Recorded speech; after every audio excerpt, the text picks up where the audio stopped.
Grup A. Untuk mengawali ulasan ini ada grup A yang dijamin bakal menjadi tontonan seru. Pasalnya grup ini masuk dalam kategori grup neraka yang diisi oleh klub-klub raksasa. Mulai dari Bayern Munchen, Manchester United, FC Copenhagen sampai dengan Galatasaray. Bayern Munchen dan Manchester United menjadi unggulan teratas di grup ini. Selain diperkuat oleh pemain grade A, kedua tim juga punya rekam jejak yang bagus di Liga Champions. Thomas Tuchel bahkan berhasrat bisa membawa Bayern Munchen lolos dengan tampil superior. Pelatih Jerman ini ingin membalaskan dendam kegagalannya pada musim lalu. Sementara itu manajemen di Rotten juga memberikan target juara kepada Thomas Tuchel. Di sisi lain Erik ten Hag juga punya ambisi serupa bersama Manchester United. Pelatih asal Belanda ini ingin mengembalikan habitat asli setan merah di Liga Champions. Ten Hag menyebut The Red Devils harus bisa bermain di kompetisi teratas Eropa di setiap tahunnya. Namun ambisi kedua pelatih ini bakal menemui perlawanan yang juga sengit. Pasalnya FC Copenhagen dan juga Galatasaray diperkirakan bakal menjadi tim kuda hitam yang akan menyulitkan. Terlebih lagi Galatasaray di musim ini juga punya skuad yang cukup solid. Di musim panas ini mereka berhasil mendatangkan beberapa pemain-pemain top mulai dari Mauro Icardi, Hakim Ziyech hingga Wilfried Zaha.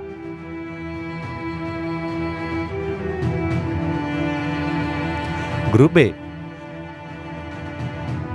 Berikutnya di grup B berisikan tim-tim juara seperti Sevilla, Arsenal, PSV Eindhoven hingga RC Lens. Sevilla dan Arsenal diprediksi bakal tampil dominan dan menjadi klub terkuat. The Gunners sendiri punya peluang besar untuk menjadi pemuncak klasemen grup B. Hal itu diutarakan langsung oleh pundit BT Sport bernama Jolion Lescott. Lescott sangat yakin jika The Gunners bakal bisa memuncaki grup B. Dia berkaca dari komposisi skuad Arsenal yang lebih mentereng dari musim-musim sebelumnya. Para penggemar The Gunners juga mengutarakan keyakinannya di sosial media.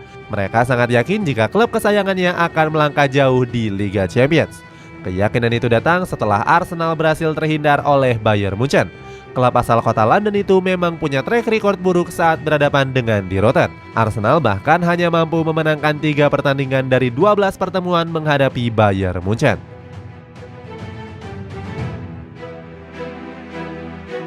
Grup C. Selanjutnya di grup C berisikan beberapa tim-tim raksasa. Mulai dari Napoli, Real Madrid, SC Braga, dan Union Berlin. Duel seru bakal tersaji lewat pertemuan antara Napoli dan Real Madrid. Skuad Partenope yang diasuh oleh Rudi Garcia bertekad bisa melangkah lebih jauh dibandingkan dengan musim lalu. Mereka diprediksi bakal tetap kuat meskipun ditinggal Luciano Spalletti. Pelatih asal Italia tersebut memutuskan untuk cabut setelah berkonflik dengan manajemen. Kekuatan Napoli masih akan bertumpu pada dua mautnya yakni Kviza Kvaratskhelia dan Victor Osimhen. Sementara Los Blancos juga berambisi merengkuh gelar si kuping besar yang ke-15. Carlo Ancelotti ingin memberikan hasil yang terbaik di musim terakhirnya bersama Los Blancos. Apalagi di musim lalu mereka gagal melangkah ke final usai dibabat habis oleh Manchester City.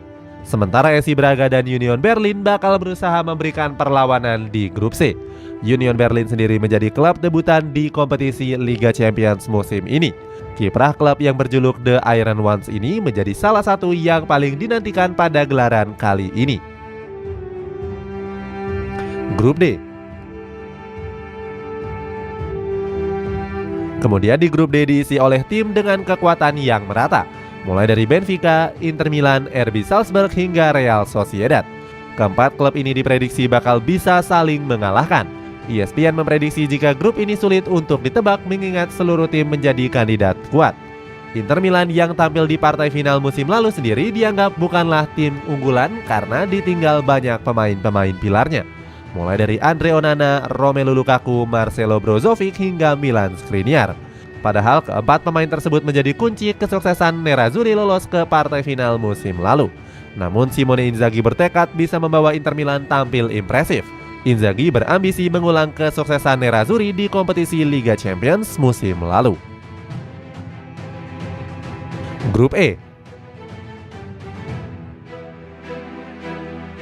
Berikutnya ada grup E yang dihuni oleh Feyenoord, Atletico Madrid, Lazio dan juga Glasgow Celtic. Grup ini juga diprediksi bakal menyajikan tontonan yang menarik. Pasalnya keempat klub ini punya peta kekuatan yang cukup berimbang. Meskipun begitu, Atletico Madrid diprediksi menjadi unggulan untuk merebut posisi puncak klasemen. Diego Simeone masih penasaran bisa membawa Los Rojiblancos mengangkat trofi si kuping besar. Dia bahkan mengaku masih sakit hati setelah kerap dikalahkan oleh Real Madrid. Sementara Feyenoord, Lazio dan juga Celtic juga punya kekuatan yang patut diwaspadai oleh Antoine Griezmann dan kawan-kawan. Bisa saja ketiganya bakal tampil mengejutkan.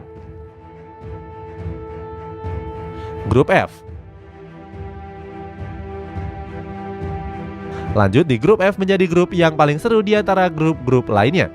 Grup ini sendiri berisikan 4 tim raksasa seperti PSG, Borussia Dortmund, AC Milan, dan Newcastle United. Paris Saint-Germain menjadi tim unggulan untuk lolos ke babak 16 besar. Meskipun ditinggal Lionel Messi dan Neymar Junior, Les Parisiens mulai berbenah di bawah asuhan Luis Enrique. Manajemen PSG langsung memberikan target besar kepada Luis Enrique. Mereka meminta sang pelatih untuk bisa membawa pulang trofi si kuping besar ke Parc des Princes. Enrique menyambut baik tekanan yang diberikan oleh manajemen. Pelatih asal Spanyol ini pun langsung mendatangkan pemain bermental juara seperti Marco Asensio dan juga Ousmane Dembele. Di sisi lain, AC Milan diperkirakan akan menemani PSG untuk lolos ke 16 besar.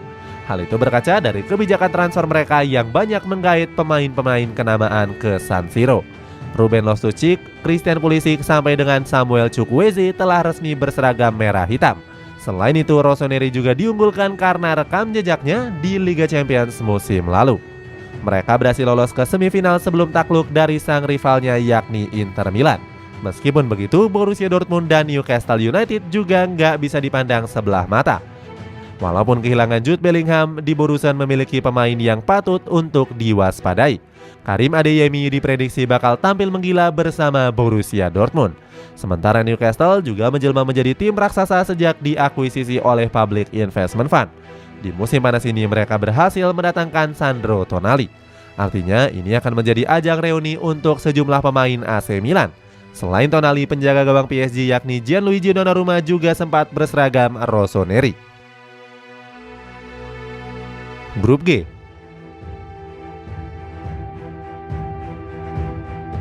Berikutnya di grup G berisikan tim-tim papan atas seperti Manchester City, RB Leipzig, Red Star, dan juga Young Boys.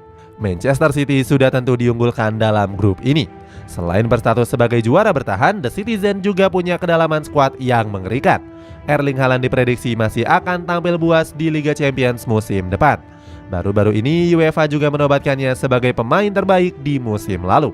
Di sisi lain, RB Leipzig juga diprediksi bakal tampil mengejutkan di Liga Champions musim ini. Meskipun banyak kehilangan pemain-pemain pilarnya, skuad di Balen berhasil menggait pemain muda potensial. Mulai dari Xavi Simons, Luis Openda, Castello Luqueba, dan juga Benjamin Sesko. Sementara itu bukan gak mungkin jika Red Star dan juga Young Boys bakal tampil mengejutkan. Young Boys bahkan punya catatan apik dengan berhasil mengalahkan Manchester United di tahun 2021. Grup H.